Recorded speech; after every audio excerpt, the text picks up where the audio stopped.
नमस्ते, good morning.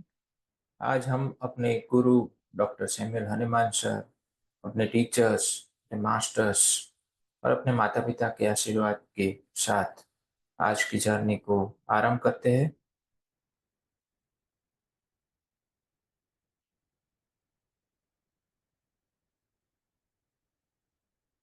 हम सीख रहे हैं ड्रग प्रूविंग के पार्ट को। उसमें काफ़ी सारी ऐसी चीज़ें आती है जो हमें केस टेकिंग में और पेशेंट को मैनेज करने में काफ़ी सारी चीज़ें हमें हेल्पफुल होती है, इसलिए हम इस पार्ट को पढ़ रहे हैं। 137 The more moderate within certain limits, the doses of medicine used for such experiments are provided.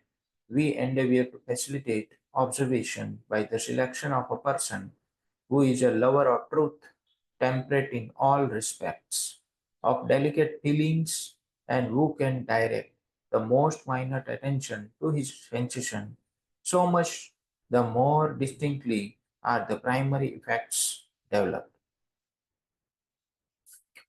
तो जो काफ़ी मॉडरेट डोज़ेज़ है, कुछ लिमिट के साथ, कुछ लिमिटेशन के साथ, जब ये सर्टेन लिमिटेशन के साथ ये जो ज़्यादा मॉडरेट डोज़ेज़ है दवाइयों की, वो ऐसे एक्सपेरिमेंट के लिए यूज़ करना चाहिए जिसमें जो ऑब्ज़र्वेशन है, ऑब्ज़र्वेशन को फैसिलिटेट करने के लिए हम ऐसे पर्सन को सिलेक्ट कर रहे हैं जो ट्रुथ का लवर हो, जो सभी रिस्पेक्ट में काफ़ी टेम्परेट हो यानी कि सँभाल सकता है अपने आप को और जो डेलिकेट फीलिंग्स के साथ हो और जो जो छोटी-छोटी बातों की अपनी सेंसेशन की छोटी-छोटी बातों पर ध्यान केंद्रित कर सकता हो, ऐसे इंसान को जब हम सिलेक्ट करें, तो ऐसे एक्सपेरिमेंट इसके साथ होने चाहिए और इससे हमें क्या मिलता है मोर डिस्टिंक्टली प्राइमरी इफेक्ट्स हमें जानने को मिलती है and only these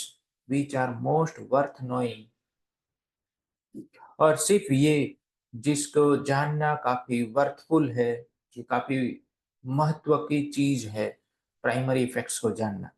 only these occur without any admixture of secondary effects और रिएक्शंस ऑफ वाइटल फोर्स और ऐसे जब हम डोज़ेज़ लेंगे, तो ये कोई किसी भी तरीके की सेकेंडरी इफेक्ट की मिक्सिंग के बगैर हमें प्राइमरी इफेक्ट्स मिलती मिलती है।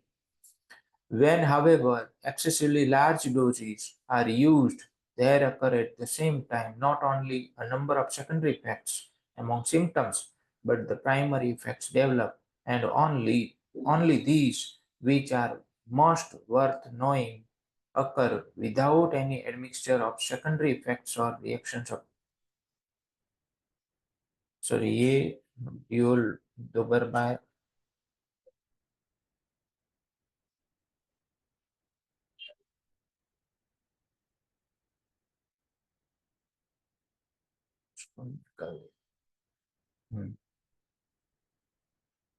When, however, excessively large doses are used, there occur at the same time not only a number of secondary effects among the symptoms, but the primary effects also come on in such hurried confusion and with such impetuosity that nothing can be accurately observed. और जब हम excessively large dose का use करें drug को prove करने के लिए, medicine की इफेक्ट को जानने के लिए, तो उसमें क्या होता है, उसमें सेकेंडरी इफ़ेक्ट भी वाइटल फ़ोर्स की आने लगती है साथ में और उसी के साथ प्राइमरी इफ़ेक्ट्स इतनी जल्दी से पसार होती है कि वो कन्फ्यूज़न क्रिएट करती है कि ये क्या है? That nothing can be accurately observed इसलिए हम कुछ भी एक्यूरेटली ऑब्ज़र्व नहीं कर सकते, let alone the danger attending them, which no one who has any regard for his fellow creatures इसको सिर्फ और सिर्फ एक भयानक करके हमें इसको लेबल लगा देना चाहिए, इसको ऐसे ही अटेंड करना चाहिए। और ये उसके लिए है जो लोग अपने फेलो क्रिएचर्स के प्रति कुछ भी सहानुभूति नहीं रखता हो and who looks on the meanest of mankind as his brother जो अपने अपने जो भाई है, भाई-बहन है, यानी कि ये पूरी मानव जाति, उनका सिर्फ़ और सिर्फ़ एक मीनफुल व्यक्ति यानी कि अपना लाभ उठाने की व्यक्ति से उसको देखता है कि भाई मैं इन लोगों का लाभ कैसे उठा सकूं, इसके लिए इस पार्ट को छोड़ देना चाहिए, will deem and indifferent manner, और वो इनडिफरेंट मैनर में खत्म हो जाएगा। तो 137 हमारी कंसाइंस को स्टिमुलेट कर सकता है अगर हम इसको इस एंगल से देखें तो। 138 all the sufferings, accidents and changes of the health of experimenter during the action of a medicine, provided the above condition aphorism number 124 to 127 essential to a good and pure experiment are compiled with are solely derived from this medicine। यानी कि जब भी कोई दवाई हम prove करें, जैसे arnica, लीडमपाल, वो सब दवाइयां जब प्रूव हुई तब उस प्रूविंग के दरमियान ऐसे एक्सीडेंट्स हुए, फिर सिम्फाइटम है या फिर बैलिस पर है, इन दवाइयों में ऐसे एक्सीडेंट्स हुए जिससे ये इंजरी हुई, इसलिए वो इंजरी का पार्ट उस दवाई की एक्शन में लिया गया। यानी कि जो भी, यानी कि हमारे हमारे पेशेंट में भी ऐसा हमें करना है कि जब भी आप दवाई दो तो दवाई के बाद अगर कोई सफरिंग, कोई एक्सीडेंट्स, कोई चेंजेस ऑफ हेल्थ आता है दवाई के बाद, तो हमें वो चेंजेस उस दवाई की एक्शन में लेना चाहिए। अगर ऐसे एक्सीडेंट्स, ऐसे इंजरीज, ऐसी सफरिंग्स अगर बढ़ के आती है तो मीन्स दवाई प्रूव हो रही है, दवाई सिमिलिमम नहीं है, उसकी प्रूविंग चालू हो गई, यानी कि वो बंदा इडियोसिंक्रेटिक है उस दवाई से। Are solely derived from this medicine, हमें ये इस जो भी है वो सिर्फ और सिर्फ दवाई का है, ऐसा हमें समझना है जब भी ड्रग प्रूव कर रहा हो तब। और जब भी हम कोई भी दवाई दे तब भी हमें यही समझना होगा कि ये सब दवाई से हो रहा है, and must be regarded and registered as belonging peculiarly to this medicine, और हमें सिर्फ और सिर्फ ये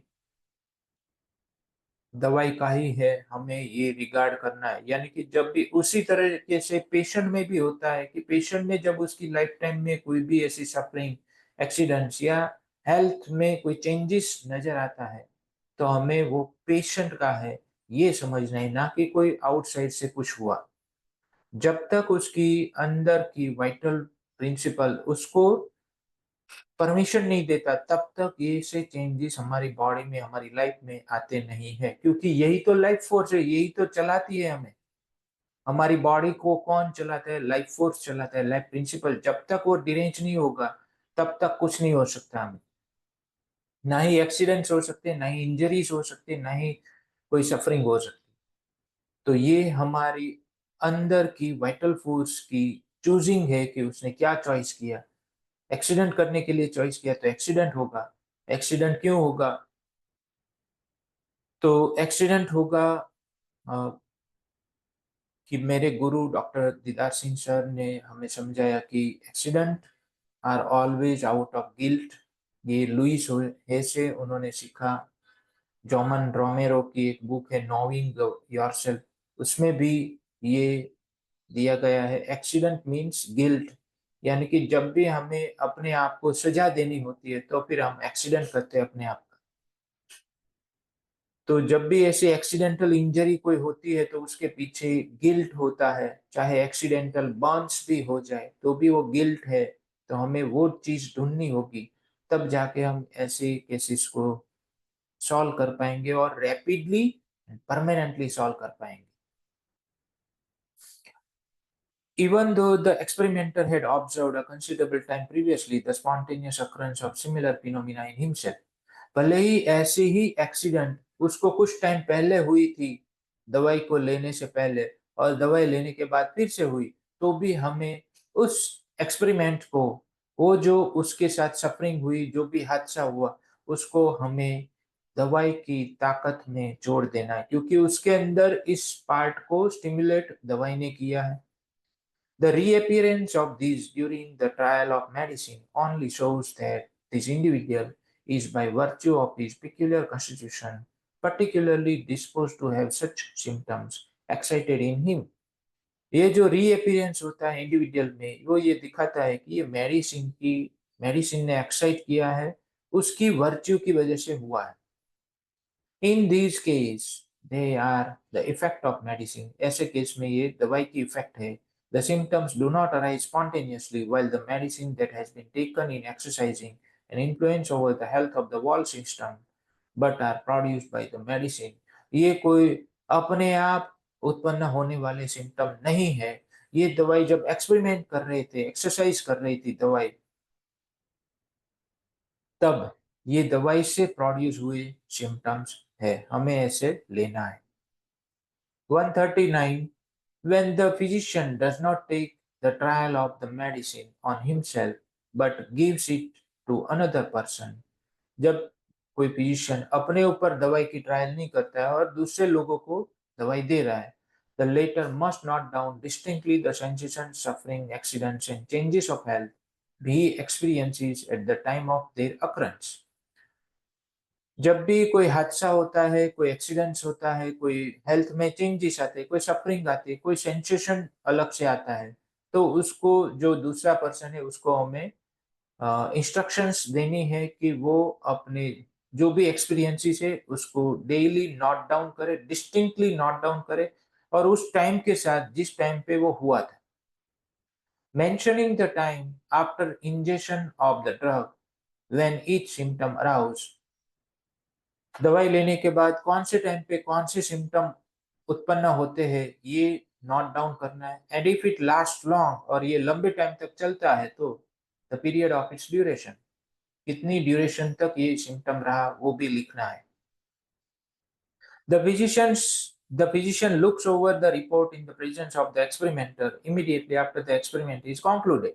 जब भी एक्सपेरिमेंट खत्म होता है, कंक्लूजन की ओर बढ़ता है, तब फिजिशियन ये पूरी नोट्स जो एक्सपेरिमेंटर यानी कि जो ड्रग प्रूवर है उसने इस पीरियड के दौरान जो भी लिखा, नोट डाउन किया, उस वो पूरे रिपोर्ट को देखेगा, उसके थ्रू गो थ्रू होगा। और if the trial last several days he does this every day. अगर कुछ दिनों तक ये चलता रहेगा ट्रायल, तो फिर उसे रोज ये देखना पड़ेगा, उसकी रिपोर्ट को देखनी पड़ेगी। In order while everything is still fresh in his memory, जिससे जब जब प्रूवर के अंदर जो दिमाग में जो फ्रेश मेमोरी होती है उस दिन की, उसकी वजह से उसको डेली ये एक्सरसाइज करनी होगी। To question him about exact nature of every one of the circumstances, जिससे वो पूछ सके कि भाई ये जो घटना घटी उसकी उसमें एग्जैक्ट नेचर क्या था, हमें वो क्वेश्चन करने होंगे। यानी कि ऐसा पेशेंट के साथ भी हमें करना होगा, हमें एग्जैक्टली वो सिचुएशन लेनी होगी। काफी बार पेशेंट्स आके हमें बताते हैं कि सर ये उसकी वजह से ऐसा हुआ, उसकी वजह से ऐसा हुआ, वो इस काम के लिए ऐसा बोलते हैं, उस काम के लिए वैसा बोलते हैं। तो फिर मैं उसको पूछता हूँ वही वर्ड के साथ कि कौन से काम के लिए कैसा बोलते हैं। यानी कि हमें एग्जैक्ट स्क्रूटिनाइज करना होगा जब भी कोई पेशेंट अपनी अपनी फीलिंग, अपनी लाइफ के बारे में कोई स्टोरी बताता है, तो अगर वो जनरलाइज्ड मैनर में है तो हमें वो काम की नहीं है, ऐसा हनुमान सर कहते हैं एफोरिज्म नंबर 153 में, वो हम बाद में देखेंगे। तो जब भी कोई जनरलाइज्ड मैनर में हो कि सर मुझे कभी भी कोई गलत करे तो बर्दाश्त नहीं होता, तो हमें एग्जैक्ट नेचर ऑफ वो रॉन्ग डूइंग हमें समझना होगा कि वो किस तरीके का रॉन्ग डूइंग है। रॉन्ग डूइंग हो तो हमारे पास क्या आ जाता है, इंडिग्नेशन आ सकता है, या फिर हाँ हमारे पास आ सकता है इनजस्टिस कैन नॉट सपोर्ट, या फिर हमारे पास आ सकता है स्मॉलर आ सकता है, या फिर हम ये उठा सकते हैं वो क्रिमिनल है, क्राइम कमिटेड है, या फिर अबाउट क्रिमिनल है, उसके इर्द गिर्द क्रिमिनल लोग है, या फिर ऐसा भी हो सकता है कि उसका मर्डर होता हो किसी के गलत करने से। जैसे कल मेरे पास एक पेशेंट आया था एसिडिटी का, तो उसमें मैंने पूछा कि भाई आपके लिए लाइफ की जो रोजमर्रा की जिंदगी है उसमें सबसे ज्यादा सेंसिटिव पॉइंट क्या है, तो उसने बोला कि सर कोई मेरे को गलत बोले तो वो मुझे बर्दाश्त नहीं होता। मुझे बहुत गुस्सा आता है, यानी कि मुझे यहाँ से टेरिटोरियल एंगर मिल रहा है। तो मुझे अब इस बात को समझना है कि वो किस तरीके की। तो मैंने पूछा कि आपको कैसे वो कोई कैसे आपके साथ गलत बोलता है, कैसे हादसे हुए? मैंने 1-2 एग्ज़ाम्पल माँगे, तो उसने बोला कि सर जैसे कोई मुझे उल्लू बना जाए कि भई मैंने अपने दोस्त को फ़ोन किया कि भई तू अभी कहाँ है? क्या कर रहा है? तो बोलता है कि मैं घर पे हूँ, और जैसे मैं बाहर निकलता हूँ और मैं उसको दिख जाऊँ कि ये तो बाहर घूम रहा है, तो मुझे बहुत गुस्सा आता है कि मैंने ऐसा क्या बिगाड़ा कि उसने मेरे साथ ऐसा झूठ बोला। और 2-3 हादसे दिए मेरे ऐसे ही। उसके घर में भी ऐसा होता था कि जब भी ऐसा कोई गलत बोलता है, तो उसको गुस्सा आ जाता था। तो ये सब चीज़ें हमें धीरे-धीरे करके एक स्क्रूटिनाइज़ करके पेशेंट की सेंसिटिविटी की तरफ ले जाती है। फिर मैंने उस केस को काफ़ी ब्यूटीफुली पहले कुछ अलग समझा था, यहाँ से मैंने स्टूपिड समझा था कि क्या वो स्टूपिड फ़ील कर रहा है अपने आप को कि लोग उसको उल्लू बना जा रहे हैं बार-बार। लेकिन ऐसा नहीं था, कुछ अलग चीज़ थी जो मैंने काफ़ी स्क्रूटिनाइज़ करके उसको लिया। तो आपको भी ऐसा करना होगा कि जब आप कोई भी सर्कमस्टेंसेस को ले, तो उसको जनरलाइज़्ड मैनर में पेशेंट बयान कर रहा हो, तो उसको आपको प्रिसाइज़ डिटेल के साथ उसको लेना होगा, राइट डाउन करना होगा। And to write down the more precise details, so excited, or to make such alterations as the experimenter may suggest कि जो भी ड्रग प्रूवर है वो किस तरीके से उसको बदलता है, किस तरीके से वो एक्साइटेड होके प्रिसाइज डिटेल देता है, वो सब नोट डाउन करना होगा। ये सब चीजें ड्रग प्रूविंग का पार्ट है। इसमें फॉर नंबर उसमें एक फुटनोट आती है, footnote number 105। He who makes known to the medical world the results of such experiments becomes thereby responsible for the trustworthiness of the person experimented on and his statements। वो बंदा जो जिसके ऊपर ये पूरी मेडिकल वर्ल्ड पूरी medical world को, यानी कि होम्योपैथिक साइंस को, ये पूरी दुनिया को उसके एक्सपेरिमेंट के रिजल्ट के बारे में हमें बताएगी, हमें नॉन करवाएगी, अननोन से नॉन की जर्नी करवाएगी, तो वो बंदा काफ़ी ट्रस्टवर्थी होना चाहिए। उसके लिए वो रिस्पॉन्सिबल है, the person experimented on and his statements, यानी कि फिजिशियन फिजिशियन जो इस एक्सपेरिमेंट को दुनिया में ला रहा है, वो रिस्पॉन्सिबल है वो बंदे की ट्रस्टवर्थीनेस के लिए जिसके ऊपर ये एक्सपेरिमेंट हो रहा है, और उसके स्टेटमेंट के लिए।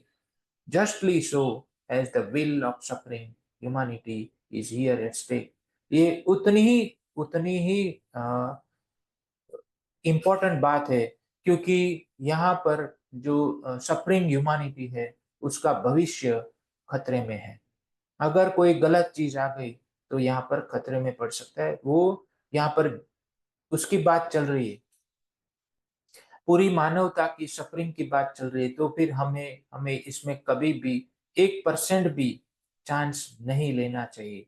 क्योंकि तो ऐसी बात जब ट्रीटमेंट की होती है तब होती है, जब भी कोई सफरिंग ह्यूमैनिटी हमारे सामने आके बैठी है, तो वो एक बंदा नहीं है, वो पूरी दुनिया है ऐसा हमें समझना है। क्योंकि वो और वो बात सही भी है, क्योंकि तो ही मोहि अंतर कैसा। और दूसरी बात ये है कि जो पिंडे सो ब्रह्मांडे, जो ब्रह्मांडे सो पिंडे, यानी कि जो उस पिंड में है वही ब्रह्मांड में है, और जो ब्रह्मांड में है वही उस पिंड में है, जो शरीर है वो।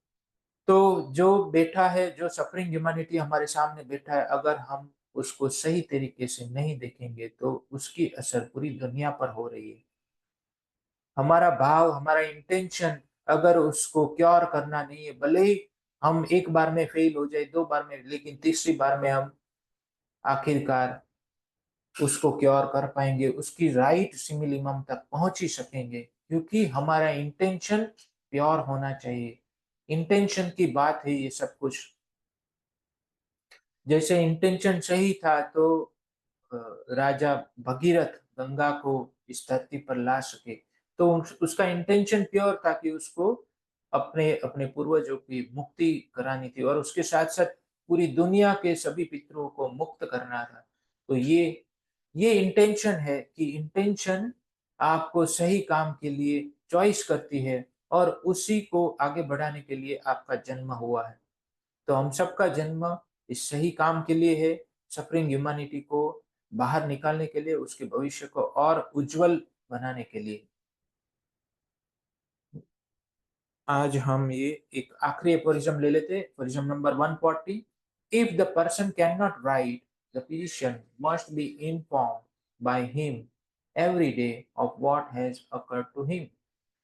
अगर पर्सन लिख नहीं सकता और जैसे अनपढ़ हो पुअर, तो ऐसा नहीं है कि अनपढ़ लोग ट्रस्टवर्थी नहीं होते, वो ज्यादा ट्रस्टवर्थी हो सकते। तो कोई इंसान की जो पहचान होती है वो कहाँ से, ये सब वर्च्यूज से होती है, ना कि उनकी डिग्रियों से। The person can not right, person को अगर लिख नहीं सकता, तो वो फिजिशियन को रोज रोज ही रोज उसको बताना होगा, उसको इन्फॉर्म करना होगा कि उसको क्या हुआ, कैसा हुआ, किस तरीके से हुआ, किस टाइम पे हुआ, and how it took place.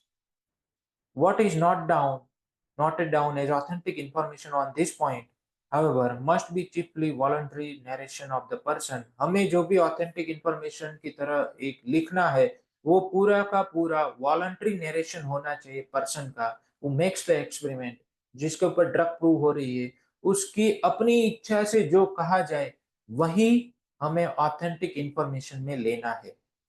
Nothing कंजेक्चरल, कोई भी मिश्रण नहीं होना चाहिए। And as little as possible derived from answers to leading questions should be admitted। और लीडिंग क्वेश्चन से जो भी आंसर मिले, उसको काफी कम हमें एडमिट करना चाहिए। इस ऐसी जो प्रूविंग हो जिसमें कोई भी लीडिंग क्वेश्चन नहीं है, जो अपने आप वो बोलता है patient, that is a pure authentic experiment. Everything must be ascertained with the same caution।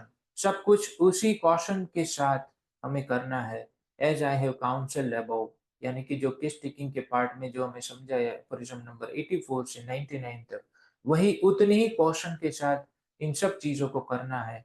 For the investigation of the phenomena, for tracing the picture of natural diseases. ये इन्वेस्टिगेशन कौन से फिनोमिना, फिनोमिना यानी कौन सी घटना है, कौन से वारदात कि हुआ है, कौन सी सफरिंग हुआ है, उस उसको इन्वेस्टिगेशन के लिए जो भी हमें हमें काउंसलिंग किया गया है एफोरिज्म नंबर 84 टू 99 में, जो हमने ऑलरेडी कर ली, उसमें जो कॉशन लिखा है वो सब कॉशन के साथ हमें करना है, ताकि हम नेचुरल डिजीजेस की पिक्चर को ट्रेस कर सके। तो आज के लिए यहाँ तक हम अपनी जर्नी को स्थगित करते हैं, कल फिर से आगे जुड़ेंगे। तब तक के लिए thank you, good bye, take care, love you all.